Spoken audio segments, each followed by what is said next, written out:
వీక్షకులకు అందరికీ నమస్కారం. ఈరోజు మన 12వ ఎపిసోడ్ 8 డిసెంబర్ 2024 సంవత్సరం.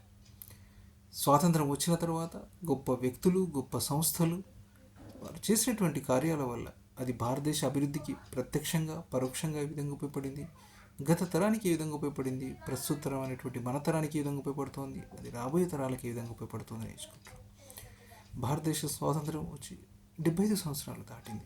ఈ 75 సంవత్సరాల్లో ఆ రోజు మహనీయులు వారు వేసినటువంటి పునాదుల వల్ల మరి గొప్ప సంస్థల వల్ల మన భారతదేశ ఆర్థిక వ్యవస్థ అనేది ఈరోజు ఐదవ అతిపెద్ద ఆర్థిక వ్యవస్థ. మరియు ఆ పునాదులు, ఆ ప్రజాస్వామ్య పునాదులు భారతదేశం కోవిడ్ లాంటి మహా విపత్కర సమయాన్ని 2020లో వచ్చినటువంటి కోవిడ్ లాంటి మహా విపత్కర సమయాన్ని గౌరవనీయులు శ్రీ నరేంద్ర మోదీ గారి ప్రధానమంత్రి గౌరవనీయులు శ్రీ నరేంద్ర మోదీ గారి నాయకత్వంలో మనం ఆ మహా విపత్కర సమయాన్ని దాటగలిగాము. ఈరోజు చూసినట్టయితే భారతదేశం ఇంత ఆర్థికంగా ఇంత దృఢంగా ఉంది.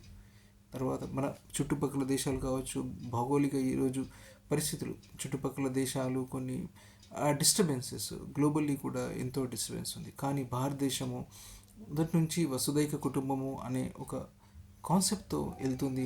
ప్రపంచం అంతా సుభిక్షంగా ఉండాలి, అంతా బాగుండాలి అనే ఒక ఫౌండేషన్తో మనకు ఆలోచన విధానంతో మనం వెళ్తున్నాం. సో కాబట్టి మనం భారతదేశం అనేది అంతగా ఆ రోజు వారు వేసినటువంటి పునాదులు మనకు ఈరోజు మనం ఇంతగా దేశం ముందుకెళ్ళడానికి ఉపయోగపడతాం. నేను మొదటి ఎపిసోడ్ నుంచి చెప్తున్నట్టుగా ఇది ఎలాంటి లాభాపేక్ష లేనటువంటి కార్యము.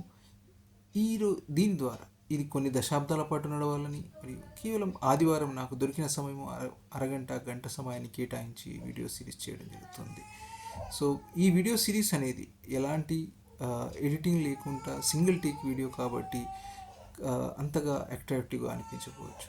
కాకపోతే ఇక్కడ నా వీడియో అనేది ఇన్ఫర్మేషన్కి అత్యధిక ప్రాధాన్యతను ఇవ్వడం జరుగుతోంది. కంటెంట్కి చాలా ప్రాధాన్యత ఇచ్చి చేయడం జరుగుతోంది. సో ఈరోజు మనం ఒక గొప్ప సంస్థ ఇఫ్కో గురించి మరియు ఒక గొప్ప శాస్త్రవేత్త డాక్టర్ రమేష్ రాలియా గారి గురించి మరియు రెండు సినిమాలు, మంచి సినిమాలు అయినటువంటి దుల్కర్ సల్మాన్ గారి అందమైన జీవితము, జనతా హోటల్, ఒక 1-2 minutes దాని గురించి discussion. IFFCO Indian farmers fertilizers cooperative, ఇది 3 నవంబర్ 1967 సంవత్సరంలో స్థాపించబడినటువంటి సంస్థ. ఇది కోఆపరేటివ్ సంస్థ. సో ఈ సంస్థ ఎలా ఉద్భవించింది దాని గురించి బ్యాక్గ్రౌండ్ మనం చూద్దాం. 1960 సంవత్సరంలో ఆహార సంక్షోభం నుంచి బయటపడాలని ఆ రోజు వేసినటువంటి యంగ్ ఇండియా కోసం ఆ రోజు వేసినటువంటి పునాదుల్లో ఇది ఆహార సంక్షోభం నుంచి ఆహార భద్రత, ఆహార సమృద్ధి కోసం ఇది అయితే 1964 సంవత్సరంలో అయితే దీనికంటే ముందు మనం గమనించినట్టయితే ఆ 1960 దశకంలో ఫర్టిలైజర్స్ డిస్ట్రిబ్యూషన్ అనేది ఈ కోఆపరేటివ్ సొసైటీస్ ద్వారా more than 70% of the fertilizer distribution cooperative societies ద్వారా జరిగేది. More than 70% of the distribution. So ఇక్కడ అమెరికన్ కోఆపరేటివ్ సంస్థలు వారు భారతదేశ ప్రభుత్వాన్ని 1964 సంవత్సరంలో భారతదేశ ప్రభుత్వాన్ని ఒక ప్రపోజల్ పంపించడం జరిగింది. మేము ఇండియన్ కోఆపరేటివ్ సంస్థతో కొలాబరేట్ అయ్యి ఒక మ్యానుఫ్యాక్చరింగ్ ప్లాంట్స్ని మనం చేసినట్టయితే ఫర్టిలైజర్స్ అనేటిది ఇంకా అవైలబిలిటీ అనేది చాలా ఈజీగా అవుతుంది అన్నది వాళ్ళ ఉద్దేశం అన్నట్టు. సో అప్పుడు ఈ 3 నవంబర్ 1967 సంవత్సరంలో ఇఫ్కో స్థాపించబడింది, Indian farmers fertilizers cooperative. So ఆ రోజు వేసినటువంటి పునాది ఈరోజు చూసినట్టయితే ఈరోజు ఇఫ్కో రెవెన్యూ 2022-23 సంవత్సరంలో రెవెన్యూ అనేది 62,990 కోట్లు, అంటే క్లోజ్ టు 63,000 కోట్లు. మరియు నెట్ ఇన్కమ్ అనేది మోర్ దెన్ 3,000 కోట్లు, క్లోజ్ టు 3,000 పైన. సో ఆ రోజు వేసినటువంటి పునాది ఈరోజు చూడండి. అయితే వీళ్ళు ప్రొడక్షన్ ప్లాంట్స్ ఉందో కలోల్ అండ్ కాండ్లా, ఇవి అక్కడ గుజరాత్లో అక్కడ వీరు మ్యానుఫ్యాక్చరింగ్ ప్లాంట్స్ అప్పుడు స్టార్ట్ చేయడం 1970 ఆ సమయంలో. 1980లో 80వ దశకంలో ఫుల్పూర్ అండ్ అనోలా ఇవి ఉత్తరప్రదేశ్లో అక్కడ మ్యానుఫ్యాక్చరింగ్ ప్లాంట్స్ స్థాపించబడ్డాయి. తర్వాత పరదీప్ ఒరిస్సా 2005వ సంవత్సరంలో ఈ మ్యానుఫ్యాక్చరింగ్ ప్లాంట్స్ స్థాపించడం జరిగింది. అయితే ఇక్కడ ఇఫ్కో అనేది మీరు ఇఫ్కో మీరు వెబ్సైట్ చూసినప్పుడు కానీ మరియు ఇఫ్కో అక్కడలో ఫార్మర్స్ కనిపిస్తారు. అక్కడ చూసినప్పుడు మీకు ఆ వెబ్సైట్లో ఫార్మర్స్ కనిపించడం జరుగుతుంది. ఆ, ఎందుకంటే ఈ సంస్థ అనేది ఆ, వ్యవసాయదారులకి చాలా ఏదో ఒక విధంగా కనెక్ట్ అయి ఉన్నటువంటి సంస్థ. ఏదో ఒక విధంగా కనెక్ట్ అయి ఉన్నటువంటి సంస్థ. ఇఫ్కో వీరి చైర్మన్స్ వీరి పేరు Dilip Sanghani, Balbir Singh vice chairman and U S Awasthi MD and CEO. Okay.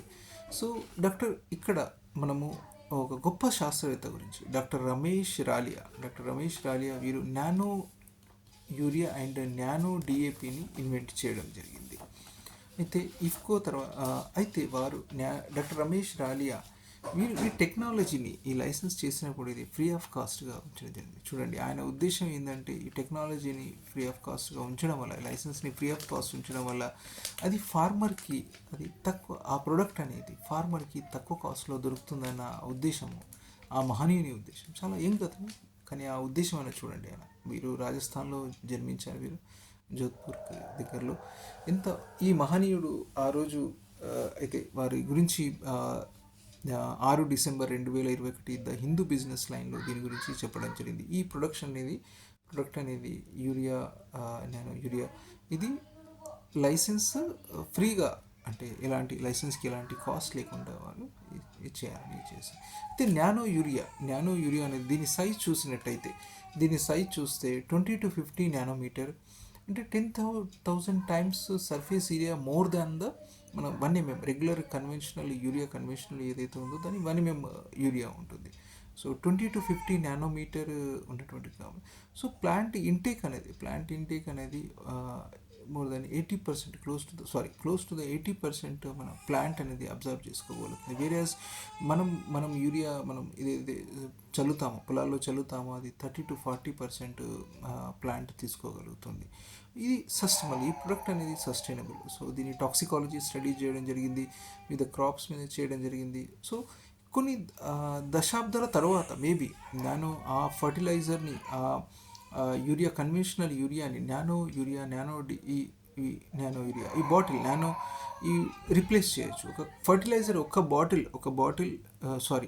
Fertiliser ఒక సంస్థ ఒక సంచి యూరియా ఒక సంచి, దాన్ని ఇది ఒక bottle nano urea 500 ml bottle అనేది ఒక యూరియా సంచికి, ఆ బ్యాగ్కి, ఒక బస్తాకి ఈక్వలెంట్గా మోరార్లెస్ అది ఆ విధంగా ఉంది అన్నట్టు.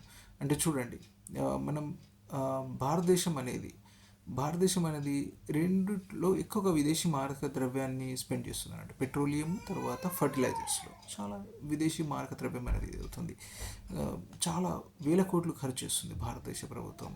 నేను కరోనా టైంలో అప్పుడు సమ్ 350 అలా ఏదో ఇంపోర్ట్ ఒక టన్కి ఉంటే, అది కరోనా టైంలో అది 960 అయింది. అంటే 3 times అప్పుడు కాస్ట్ పెరిగింది అని వచ్చింది. తర్వాత మొన్న 650 సంథింగ్ ఏదో ఆ విధంగా వచ్చింది. అంటే 2 times అప్పటికి ఒక 4-5 yearsలో అంత డబుల్గా ఆల్మోస్ట్. కానీ భారతదేశ ప్రభుత్వము అది పర్చేజ్ చేసినా కూడా అది రేట్ పెంచకుండా సబ్సిడీని ఇవ్వడం జరుగుతుంది. సో ఫార్మర్స్కి, వ్యవసాయదారునికి ఆ గ్లోబల్ ఏదైతే డిఫరెన్స్ ఉందో అది పడకుండా సబ్సిడీని మనం భారతదేశ ప్రభుత్వము వ్యవసాయదారునికి ఇవ్వడం జరుగుతుంది. ఎందుకంటే మనం ఆహారం సంక్షోభం నుంచి వచ్చాం.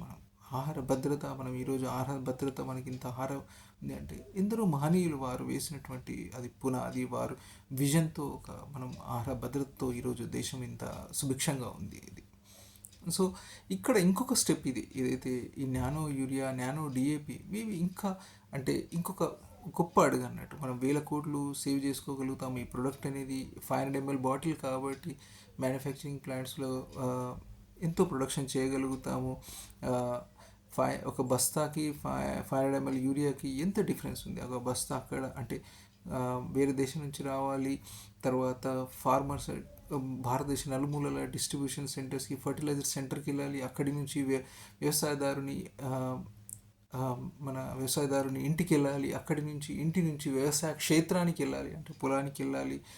ఆ విధంగా ఎంత ట్రాన్స్పోర్టేషన్ ఇన్వాల్వ్ అయి ఉంది. అదే 500 ml బాటిల్ అనుకోండి, జస్ట్ మనం సంచిలో వేసుకొని మన హ్యాండ్ బ్యాగ్లో వేసుకొని వెళ్ళిపోవచ్చు. అంత టెక్నాలజీ ఇది. సో అలాంటి టెక్నాలజీని కూడా ఇన్వెంట్ చేసినటువంటి డాక్టర్ రమేష్ రాలియా గారు దాన్ని ఫ్రీ ఆఫ్ కాస్ట్గా ఉంచడం జరిగింది ఆ లైసెన్స్ని. సో తర్వాత ఈ ఇఫ్కో ఆ ప్లాంట్ చూసినట్టయితే యూరియా మ్యానుఫ్యాక్చరింగ్ ప్లాంట్ అది యూట్యూబ్లో ఉంటుంది. ఎంతో ఫుల్లీ ఆటోమేటెడ్ ఆ విధంగా ప్లాంట్ వారు యూరియాని ఇచ్చడం జరిగింది. సో టెక్నాలజీ మంచి ఈ ఇఫ్కో లాంటి కంపెనీ, డాక్టర్ రమేష్ రాలియా లాంటి శాస్త్రవేత్తలు భారతదేశాన్ని ఇంకొక గొప్ప స్థానానికి, ఇంకా అభివృద్ధి పథానికి తీసుకెళ్ళడానికి వారు ఉపయోగం చేస్తున్నారు. అయితే ఇక్కడ నేను సినిమా గురించి ఏదైతే చెప్పానో, దుల్కర్ సల్మాన్ గారి అందమైన జీవితము, జనతా హోటల్, ఇంత మంచి సినిమాలంటే ఫీల్ గుడ్ మూవీస్. అది మీకు ఎప్పుడైనా సమయం దొరికినప్పుడు చూడొచ్చు. నేను కొన్ని నెలల క్రితం చూడడం జరిగింది.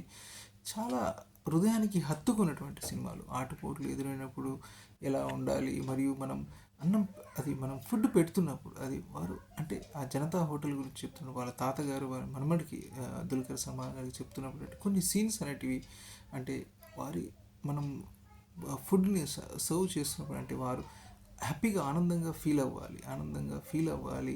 మన భోజనం, మన ఫుడ్ని వాళ్ళు తింటున్నప్పుడు, మన కస్టమర్ తింటున్నప్పుడు అది మన అదృష్టంలాగా మనం భావించాలి. అది అందరికీ దొరకని అదృష్టం. కొన్ని డైలాగ్స్ అనేటివి నిజంగా హృదయానికి హత్తుకున్నాయి. ఈ రెండు సినిమాలు, అందమైన జీవితము, జనతా హోటల్, నిజంగా దుల్కర్ సల్మాన్ గారికి మరియు నటీమణులకు మరియు చిత్ర బృందానికి, డైరెక్టర్ గారికి, చిత్ర నిర్మాతలకు, మిగతా బృందానికి నిజంగా hats off. Thank you so much.